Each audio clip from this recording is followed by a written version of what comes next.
It's Roy Canny, and this is Favorite Game Friday. We have a group of contributors with completely different tastes in gaming talking about their favorite game in the category of the week. Last week we talked all about games that don't have much theme at all. So let's take a look at a few of the comments from last week. David says that Dominion is his favorite game that doesn't have any theme. Me and David played Dominion on the cruise as well, so definitely an awesome pick. Austin says he loved when I spoke about the comments that people had. No, I'm not bringing that back.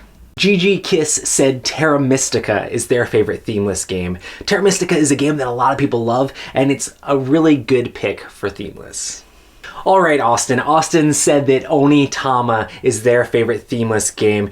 Onitama is like a really interesting abstract where you're moving around and you're supposed to be like fighting ninja sort of things, like trying to take out their samurai or shogun or whatever it is. Definitely a good game, but any theme could be thrown on there. So if you want to see your comments mentioned below, make sure to comment down below on this week's topic, and we'll see if we mention it on next week.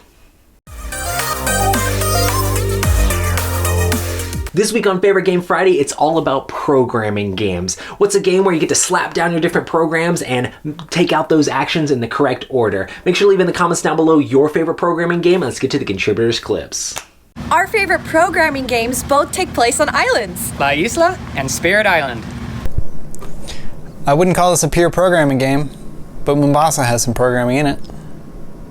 I definitely have to take this back old school with Robo Rally. Our favorite game to play with programming is Colt Express. According to Board Game Geek, Shogun is a programming game, but if it's invalid, then I choose Robo Rally. Space Alert.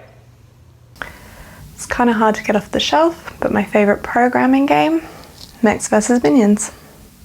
I really enjoy programming games in general, probably because my number 2 game of all time is Space Alert, and it's just ridiculous fun. It's always interesting to play these programming games where you try to program out your moves and hopefully they don't get screwed up by different things in the game state, whether it's other people running into you or maybe the bad guys moved out of the way. There's all sorts of interesting ways that programming can work in board games, and it's a super cool mechanic. Make sure to leave in the comments down below your favorite programming game, and also make sure to check out all of our contributors on Instagram, where I post things we're excited about in tabletop gaming. Well, thanks so much for joining us on Favorite Game Friday, and I'll see you on the next one.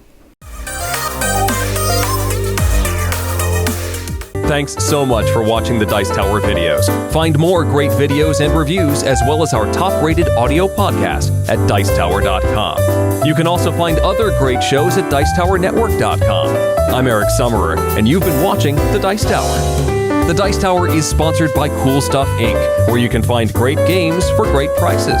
Cool stuff in stock. Check them out at CoolStuffInc.com.